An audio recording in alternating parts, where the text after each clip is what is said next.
Fellow veterans, elders, honoured guests and friends, welcome. We're just about to start the ceremony, so if you'd like to find your seat if you're lucky enough to have one. But also too, just to my left, this covered seating area here in the shade, that is open for any veterans, any family members that would like to come forward and take up a seat. Please don't feel you've got to stand in the blazing sun. If you want to grab some shade, you're more than welcome to take those seats up.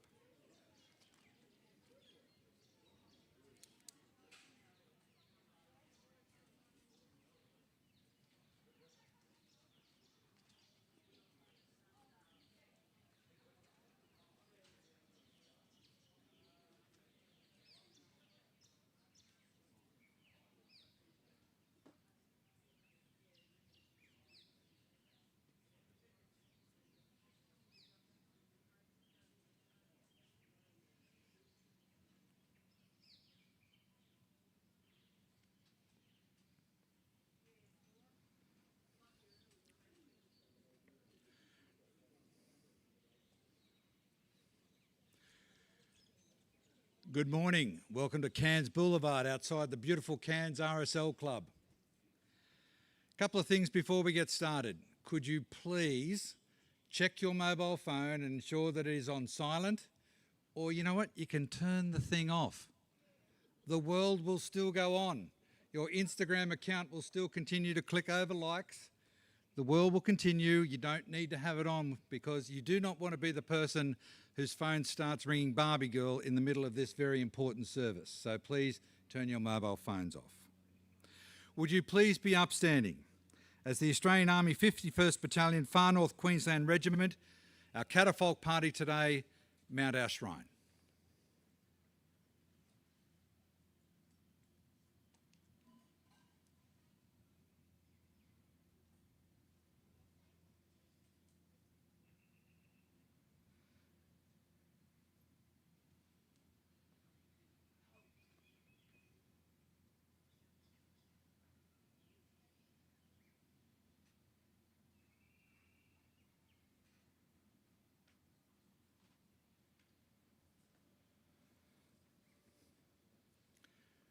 Catafalque Party Commander, bring the Catafalque Party onto the shrine.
Thank you, and please be seated.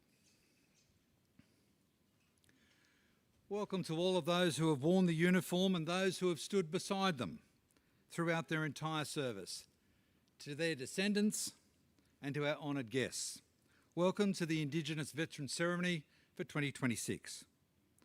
I'd like to begin by showing my respects to the traditional custodians on the land, the air and the water of where we gather here today, the Gimoy Wallabara Yindiji peoples, and to elders past, present and emerging. My name is Darren Curtis. I'm a proud veteran. I'm also married to a Wiradjuri woman. So I thank you on behalf of her family and descendants as well. A welcome to our guests here today, our veterans in and out of uniform, their families, their friends, their support networks. Ms Bree James, the State Member for Barron River. Mr Ian Carty, CSM, RSL Queensland State Secretary. Mayor Amy Eden, Cairns Regional Council. Mr Terry James MP, Member for Mulgrave. Mr Matt Smith MP, Member for Leichhardt. Members of the ADF, members of the Queensland Emergency Services. Representatives from RSLs right across the far north and the rest of Queensland and their sub-branches. Our guest speaker, Jim Canuto, and his wife Dawn that are here this morning as well. Australian Army Elder Auntie Lorraine Hatton, distinguished guests, and of course our veterans. Thank you for attending the 20th Annual Indigenous Veterans Ceremony. Welcome to all of those as well who are joining us via the live stream on the RSL Queensland YouTube channel. I understand from personal connection that there is a group of soldiers from 7 Brigade who are sitting in the mud at Shoalwater Bay at the moment on exercise, who are actually enjoying the opportunity to get out of the mud and watch this ceremony this morning. Coinciding with National Reconciliation Week, today's Indigenous Veterans Ceremony commemorates the service of every Aboriginal and Torres Strait Islander serviceman and woman who has served and of course sacrificed for Australia in every war and conflict since the Boer War. In commemorating their service, we acknowledge that many Aboriginal and Torres Strait Islander people were treated neither equally nor fairly during their service, and in particular when they returned home to Australia. Despite serving side by side, Indigenous veterans were denied the same entitlements as other Australian veterans who fought for their country at the same time in the same wars. This for many years was overlooked, and so this commemoration is an important opportunity to remind us of that injustice, and we thank RSL Queensland for taking this initiative.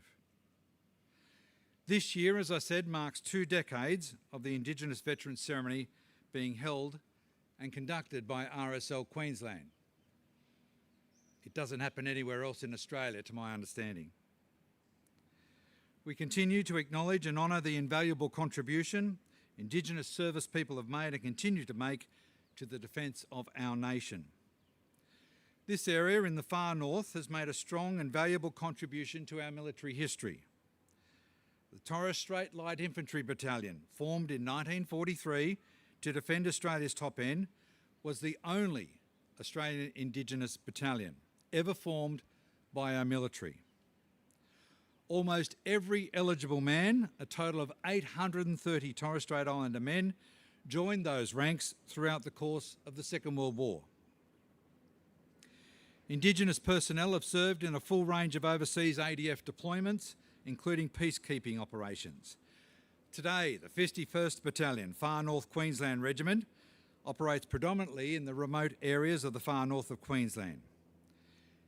Indigenous soldiers within 51 Far North Queensland and the Army bring a unique set of skills and experience in dealing with cross-cultural issues and a sense of belonging to country.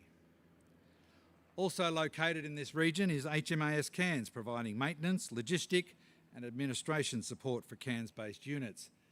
They played a very significant role in recent Queensland flooding here in Cairns. Thank you very much to the HMAS Cairns crew. RAAF Base Sherga, located on the western side of the Cape York Peninsula, is one of a series of strategic air bases across the country that support our national defence strategy and our capability right across Australia. There's also the Navy Indigenous Development Program, providing training, education and pathways towards a Navy career. Some of those members are just lining the boardwalk here for us today. If you go and have a chat to them later on, remind them just how well they look turned out today and how they're taking on a huge role standing in that blazing sun for us. It's obvious that there's certainly a rich history here, and indeed there's always been an active military presence in the far north. Today we honour this service and the continued contribution of Aboriginal and Torres Strait Islander people to the defence of our country. I'd now like to invite Auntie Jeanette Singleton, an elder of the Yurangi people, to do the official welcome to country. Please make welcome Auntie Jeanette.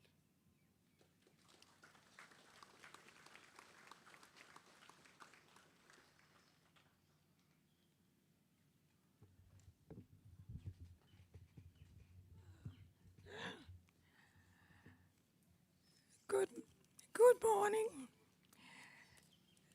Distinguished guests, ladies and gentlemen, friends, also the Torres Strait Islanders, I welcome you all here to the RSL Queensland Indigenous Veteran Ceremony, and I welcome you here to Gimoy, not Gimoy, Gimoy, because that's the Arikandji name for Cairns. And my tribe in this area here at Cairns is Arikandji. They named a jellyfish after us, that jellyfish on the coast here, that was named after us. And the museum, Cairns Museum, can also confirm now that we are who we say we are, because my grandfather was here when the white man came in 1876. So we already celebrate the 150 years here in Cairns. And my great-grandfather, he got a breastplate from the Queensland government here in Cairns. It wasn't Cairns, remember, back then. It was Kimoy, and Cairns came later. And when they came, our first contact with the white man was in Trinity Inlet.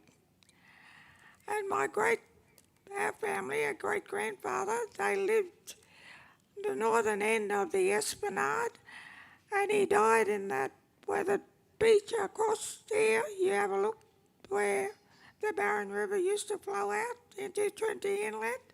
Well, he died there in 1930. And all along here, we walked, because in 1956 we went to school over here at Cairns Central. But going right back, we were very much, we are Cairns. When we go from Cairns to Port Douglas, we are Arikandji people. And the white man came in 1876, and that was, Cairns came later, around about the early 90s. My grandfather got his breastplate around about 1898 and 1898, and it was picked up by a US Marine who came out in the Second World War and took it back with him to North Dakota, where we brought it back.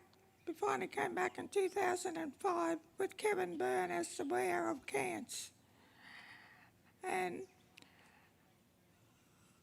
I love Kevin. That was very nice of Kevin to do what he did. He gave us a civic reception for the two American ladies.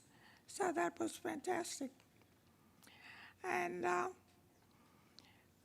but in my early days, as a teenager, I was in Brisbane, and I met there were 5 of our boys from Yarrabah, from Cairns, were in the army in Brisbane. They went to Vietnam. They came back from Vietnam. One of them will be speaking here, who happens to be my cousin. But it was good. I remember when they came back from Vietnam, one of the other cousins, we were walking down the streets of Brisbane, and car backfired, and he thought he was back in Vietnam for a second, because the way he hit the bitumen, to thinking it was a bomb or something that sort of came up and they threw. So all I did was laugh, but it was good to have him home, and he's still here with us today. So there were 5 of those fellas who were in the army, and they're back home. Even my brother was in the army. So I knew that it was lovely. But I welcome you all here today, and this is a fantastic day, and I wish you all the best. Thank you. God bless.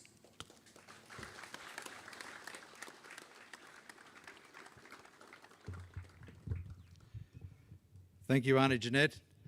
Let's hope some historian gets in touch with Auntie Jeanette and starts recording some of that connection, because it's not too far between 1860, I think you said, when your people first met the white people here, and then right through to now. Geez, you've got some knowledge there that you could share with us that needs to be held, that's not found in a textbook anywhere, please. I'd now like to invite Chaplain Andrew Shaper to come forward and lead us in today's prayer.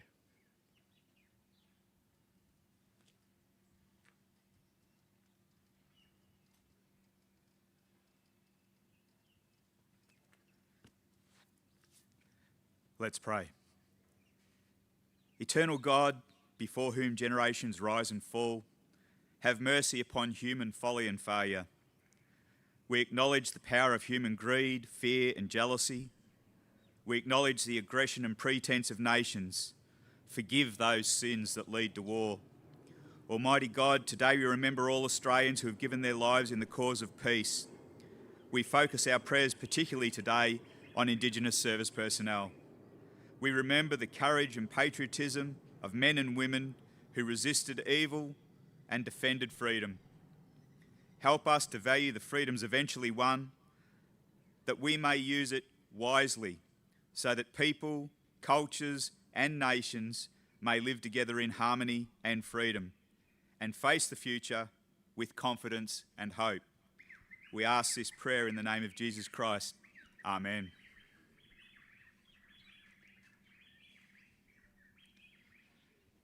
Thank you, Chaplain. We in fact today welcome people of all cultures, beliefs and religions, because today we are very lucky in Australia. We are the envy of the rest of the world, that we can do something like that. We can bring all of those beliefs and cultures together, no matter what it is, and live in harmony and peace, and we can exist together. We can have differences of opinion, without a doubt, but we can do this here in Australia and celebrate these particular moments.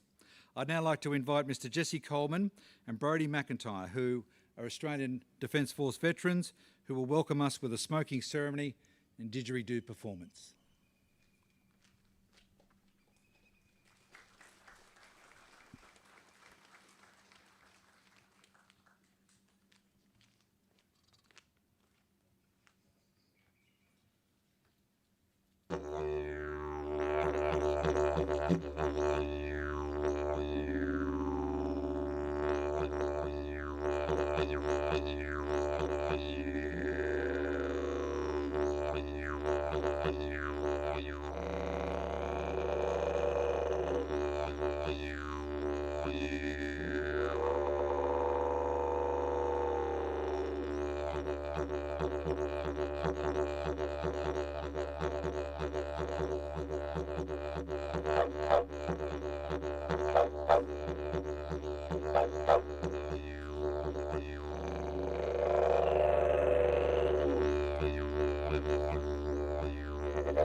Thank you, Jesse and Brodie. I can guarantee that was an absolute traffic stopper there on the esplanade. It was fantastic to watch as people paused and reflected for a moment. It's wonderful to see. I'd now like to introduce our guest speaker. Jim Canuto was 20 years old when he left Yarrabah, the Yarrabah Reserve, to go and serve in the Australian Army for more than 20 years. He completed 2 tours of Vietnam with 3rd Cav. He returned to Australia in 1972 after spending 655 days in the combat zone. That's over a year and a half in a very tense situation, risking his life every single day. Jim tells me that when he did get home finally after that tour, he received a letter in the mail from the Australian government saying that he was now of age and he was finally allowed to leave the Yarrabah Reserve. Little did they know he'd been spent nearly 2 years in Vietnam serving his country. He was discharged with the rank of Warrant Officer Class 2. He's a respected man to this very day. People who served under him, who served with him, still talk about the reverence with which this man was treated within his particular military unit. In the years after service, James has become a steady leader in the Yarrabah community, and he also helped found the Yarrabah RSL branch. Would you please welcome Mr. Jim Canuto to be our guest speaker today. And for those of you who are watching at home, Jim has his sprinting shoes on today, specially designed. I think he might do autograph sales of them later in the lobby at the RSL Club. Thank you, Mr. Canuto.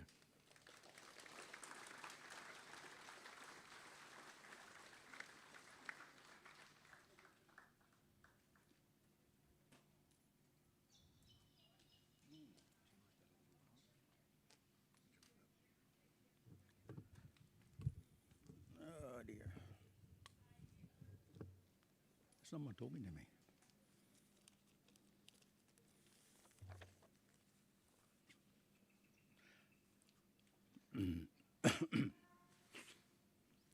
Good morning. As mentioned, my name is James Canuto. And today I want to share my story, not just as a soldier, but as an Indigenous man who served his country at a time when my country didn't always serve me back. I knew I'd get emotional with this. As mentioned, I grew up at Yarrabah, and like many kids there, I dreamed of adventure. But under several acts of Parliament, I was classed as an assisted Aborigine. That meant I couldn't leave my hometown without a permit. For me, the army wasn't just a career, it was my way out. It was my chance to see a world for so long I wasn't allowed to step into. As a 20-year-old, my first step into service, I enlisted with my next door neighbour, and before long we went away to Vietnam for my first tour. I can still remember the flight over, and also the flight from Continental Air Base to Nui Dat. When the load master said to us, "Welcome aboard, and if you look above you, you'll see a set of lights. At the moment, they're white. When they if they turn green, we're taking enemy fire, or if they turn red, we're going to ditch the aircraft." And here we are in our walkout clothes, no weapons, sitting there, and I spent the whole 40 minutes watching the lights. They didn't change.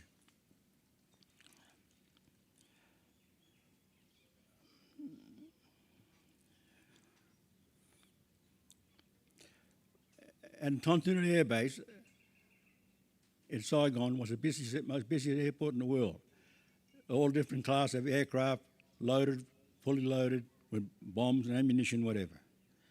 And I realised very quickly, this wasn't an adventure anymore. This was war. Along the way, I met hundreds of friends and mates, right up to this day. One of them was the 1967 King of Pop, or the Australian King of Pop, actually, who gave me a rare chance to read fan mail from home. And moments like that remind us that even in the war zone, we're still blokes far from home, trying to stay connected to the world we left behind. Life in Vietnam. I served as a armoured personnel carrier driver on my first tour. All drivers were nicknamed jockeys. It's just a way to identify a driver. Because the person in charge of the vehicle, he was the crew commander, or Charlie. Yeah. Our biggest threats were landmines, rocket-propelled grenades, or RPGs, and believe it or not, red ants. Now the red ants have the same characteristics as the green ants. The mullah, we call them. The same bite, same whatever. During the dry season, Mondays were the worst. That's when we check for mines. But in the wet season, the rain messed with the batteries. But in the dry season, everything works perfectly, including the explosives. Then we're back to the ants. The antennas on the armoured vehicles, like armoured personnel carriers or tanks, would flick the ant nest up in the trees. The nest would fall down onto the vehicle, sometimes into the driver's compartment or in the crew commander's compartment. And the ants would attack the crew. And you see the 52-ton Centurion tank would come to a screaming halt as the crew bails out with a can of aerosol spray and start attacking the ants back.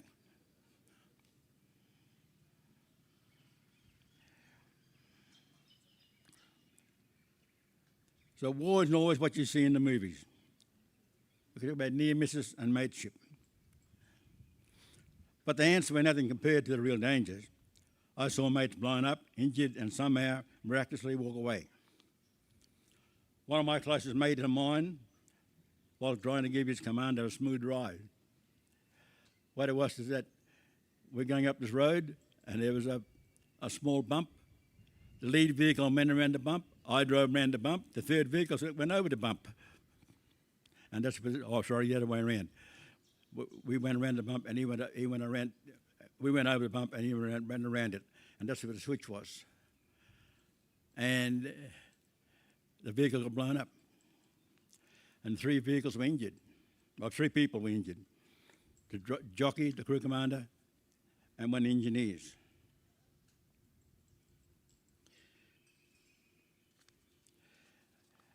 And while they were there seeking attention, seeking help, and the driver, the jockey, was screaming out for me to assist him. And he was saying things like, help me, like, and even shoot me.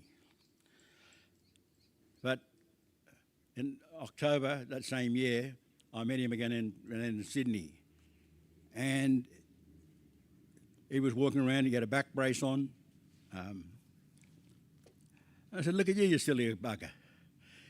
6 months ago you wanted me to shoot you, and you're good as gold today." He said, "Yeah, I know. I remember that. I don't know how he remembered it because he was screaming his head off." I lost the page somewhere.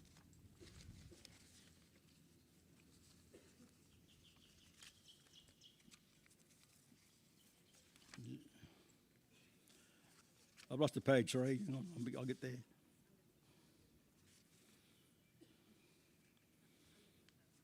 Yeah. But, and the other mate I had, he was a Maori in the Australian Army. And he was very lucky. He's a very lucky person, actually. One day, his vehicle broke down, and there was no way we could start it. There's no way we could. So he hooked it up for a tow. And there was probably about, there was 10 vehicles all up. There was a lead vehicle. I drove the second vehicle. The vehicle, the third vehicle was the one towing Ike's vehicle. Probably went about 20 metres and there was an almighty explosion. And after all the radio chatter stopped, we looked around and said, Ike's not there. The driver's compartment's empty. Where'd he go? I looked back further and I saw the commander. He was standing there in the turret, covered in oil, with his headsets, beret on, and his hair taken straight in the air. I said, "Oh my God, what's going on here?" Then I looked up into the bush, and there was Ike standing there smiling at me. I didn't know whether to run over and kiss him, punch him, whatever, because I told him not to be in the driver's seat when he getting towed. I said, "What happened to you?" He said, "Well, I was sitting in the driver's seat, and a mate I met at Kapuka, he went past and he said, 'Ike, what are you doing?' I said, 'Well, I'm just being towed.' He said, 'Well, come for a walk with me.' So I jumped out the vehicle and followed him. And I just went into the bush, and that's when the mine went off. You reckon I'm one lucky person? We never use luck, we use skill. We always talked about skill.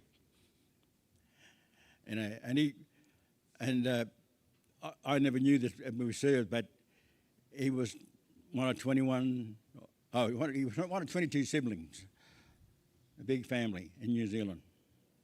And he's married 3 times, he had 5 daughters, and I think he won gold lotto 3 times as well. So that's not skill, that's luck, is it?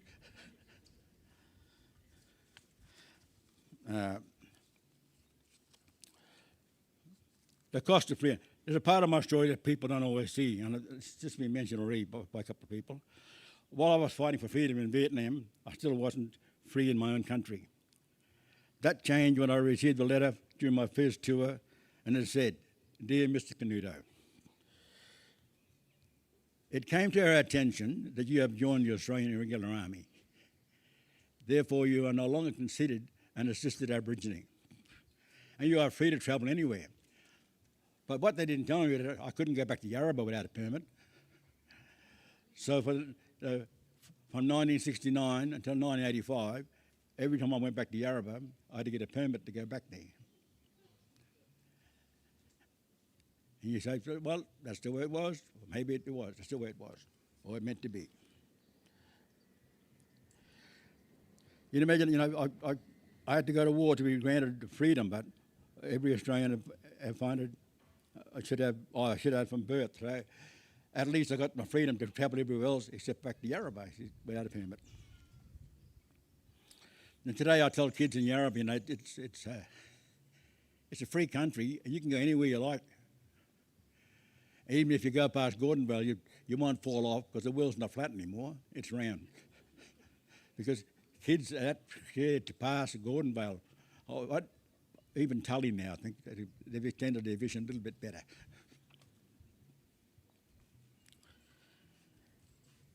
So, from the Yarrabah Reserve to the jungles of Vietnam, from a restricted child to a warrant officer, my journey has been long, proud, painful and powerful. Today I stand here as a veteran, Indigenous man who served his country for 20 years, who came home to keep serving his community. Thank you.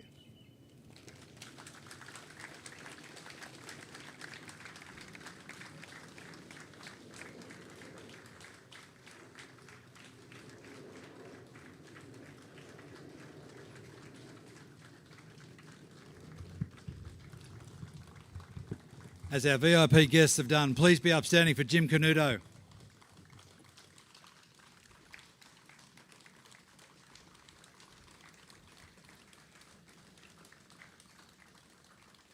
Fellow veterans, please take your seats. Those of us who have served in the military, it teaches you many things about mateship, loyalty and service. And I think a man like Jim Canuto, other Aboriginals and Torres Strait Islanders embody all of those values when they pull on that uniform. And that contribution has strengthened not only the Australian Defence Force, but our country. Your stories are now woven into the history of this great country. Thank you, Jim. One of the great traditions of a ceremony like this is the laying of wreaths and floral tributes. It's something that we do to commemorate those who didn't make it home, those who gave the ultimate sacrifice. I'd now like to ask a series of our guests to come forward and lay wreaths at the bottom of the shrine here. Our first will be Ms Bree James, MP, the State Member for Barron River. She's today representing the Premier of Queensland, the Honourable David Crisafulli.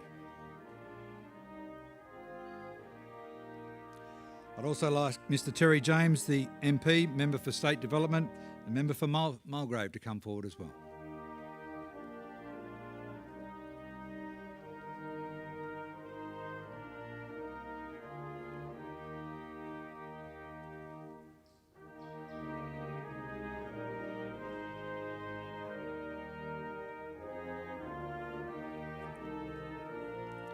The Federal Member for Leichhardt, Mr Matt Smith.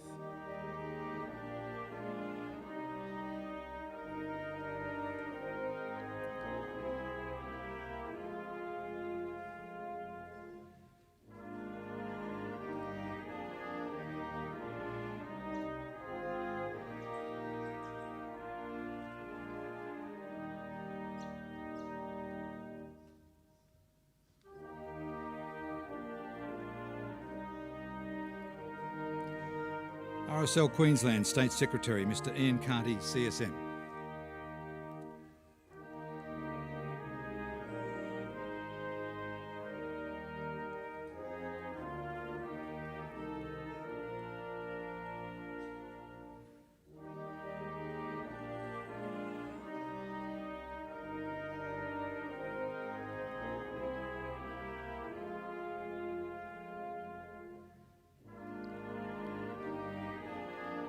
Cairns Regional Council Mayor, Amy Eden.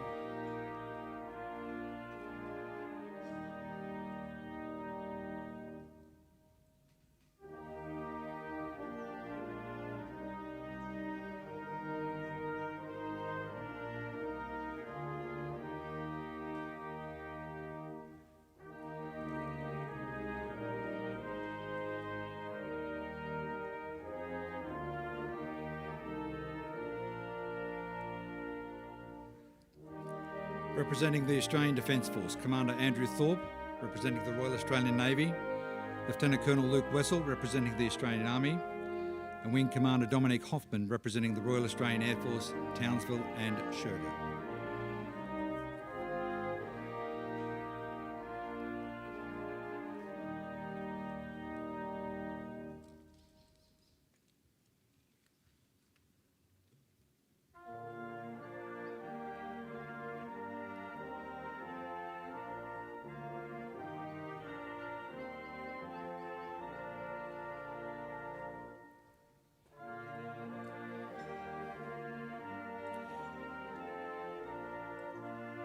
Indigenous Elder, Australian Army, Auntie Lorraine Hatton. Warrant Officer Uncle Jerry Savage, representing the Navy Indigenous Development Program. Auntie Frances Armat Visney, Indigenous Elder, Navy Indigenous Development Program.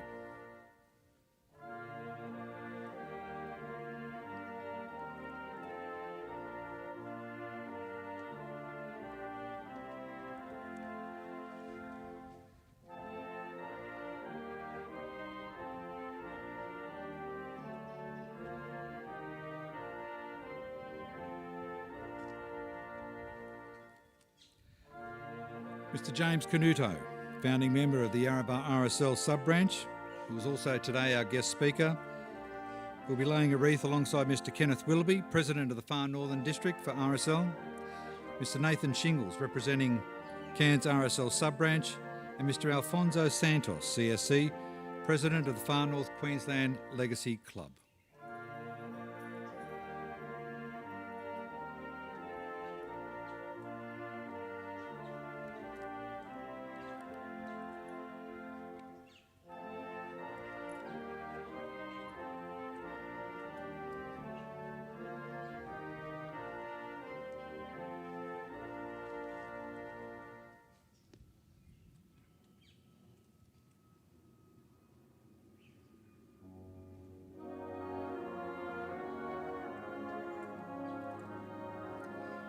Representing the Tableland National Servicemen, Mr. John Hardy, Ms. Terry Edmondson, Tableland Nashos as well, and Mr. Nathan Smith, President of the Cairns Defence Community Support Group.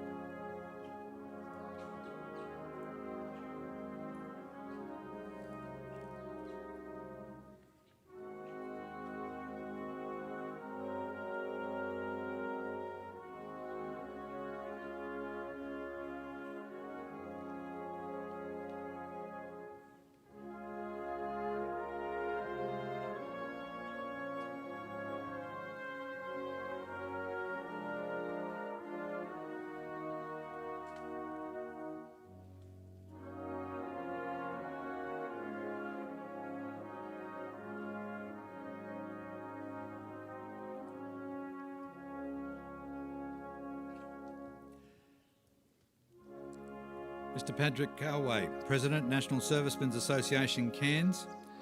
Ms. Marjorie Earle, President of the Cairns and District Ex-Service Women's Sub-Branch. President of the Patriots Military Motorcycle Club, Max, and life member of the Patriots Military Motorcycle Club, Robbo.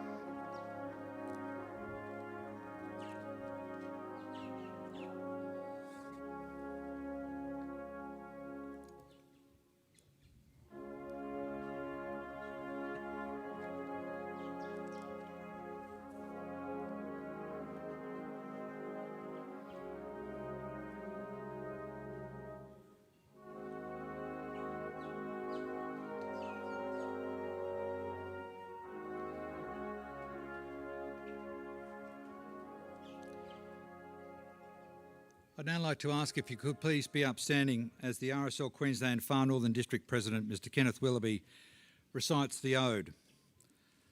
After that, we will then have the last post. Sound will be played by musician Sergeant Danny Dealkins. It will be followed by a minute's sacred silence and then the playing of Rouse.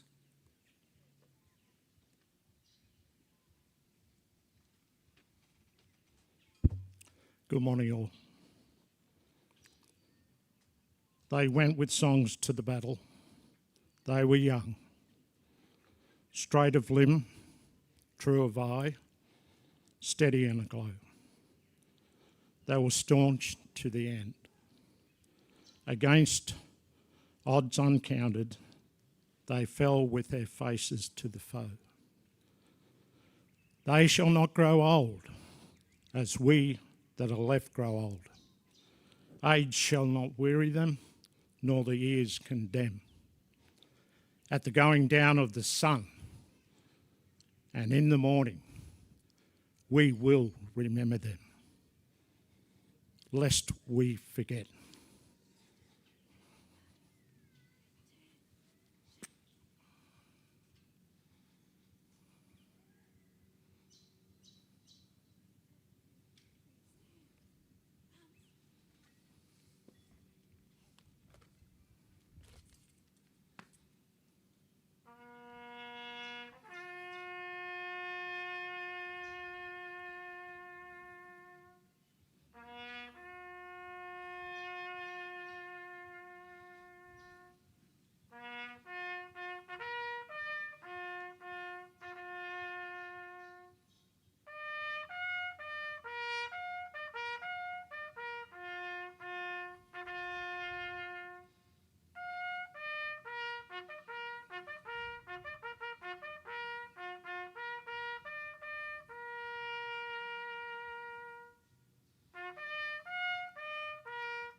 Thank you, Ken. Will you please remain upstanding for the Australian National Anthem?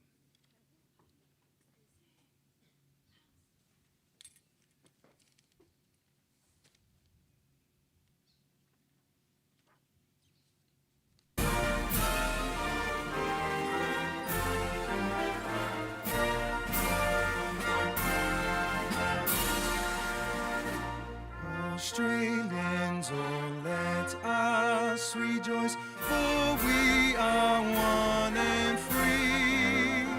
We've golden soil and wealth for toil. Our home is girt by sea. Our land abounds in nature's gifts of beauty, rich and rare. In history's page, let every stage advance Australia fair. In joyful strains, then let us sing, advance Australia fair.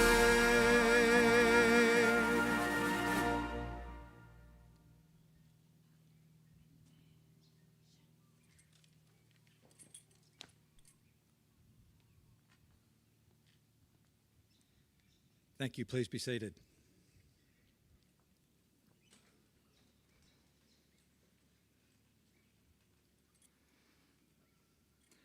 Thank you, Lance Corporal Wes Tagaloa, for leading us in the Australian National Anthem. It was beautiful. Thank you very much.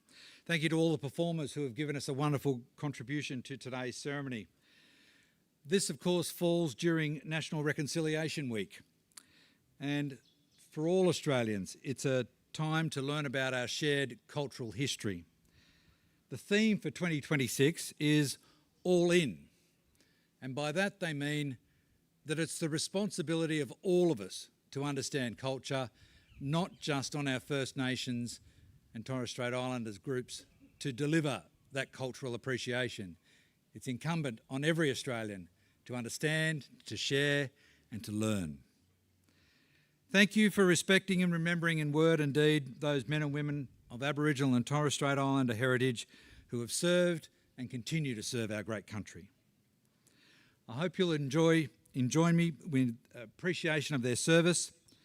It's an opportunity for all of us to stand united with our Indigenous sisters and brothers because we are all bound by a common quest for freedom and recognition that we are all Australians, we are all equal and we are all proud.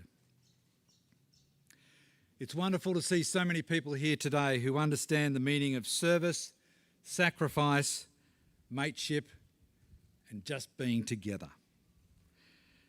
Ladies and gentlemen, please stand once more as the catapult party dismounts the shrine.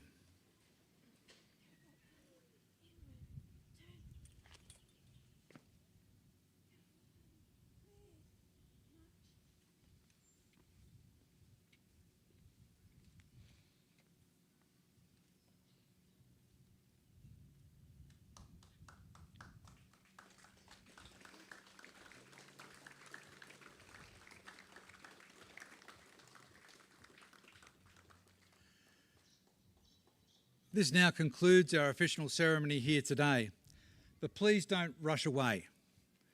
It'd be wonderful if you could please take some photos of this magnificent memorial, the wonderful wreaths, and of course, if you've brought your own floral tributes, please come forward and bring them out. I haven't asked, but I hope Brodie and Jessie will perhaps stay for us for a moment as well, because I'm sure people would love to get photographs with you. If you wouldn't mind staying for a little bit after the ceremony, the conclusion. There you go, they're giving me the nod. So now's the time to turn your phone back on and do your Instagram thing. Do your Facebook pages, because unless we share these beautiful moments, unfortunately, they may wither. We need young Australians to continue this practice, because veterans of my age, veterans that have served in other conflicts, eventually perhaps we may not be around. But these traditions, these commemorations need to continue. And the only way we can do that is by making the community aware that they exist and the importance of them. Friends, families and members of the public, please enjoy the rest of your day. Stay, enjoy some hospitality, because I believe this is one of the best watering refreshment places in the entire country. It has the best view. It is a must for anyone who visits Cairns, and it's a must for our locals to ensure that it continues to thrive and survive. I also haven't asked our catafalque party if they would mind staying. I hope the catafalque party commander will ask them to hold on, because they're showing, of course, great tradition and heritage there as well. So please, if you do have a moment, ask them for a photograph. And if you see people with these shiny things on today, just say thank you for your service. It means a great deal. Thanks very much, everybody.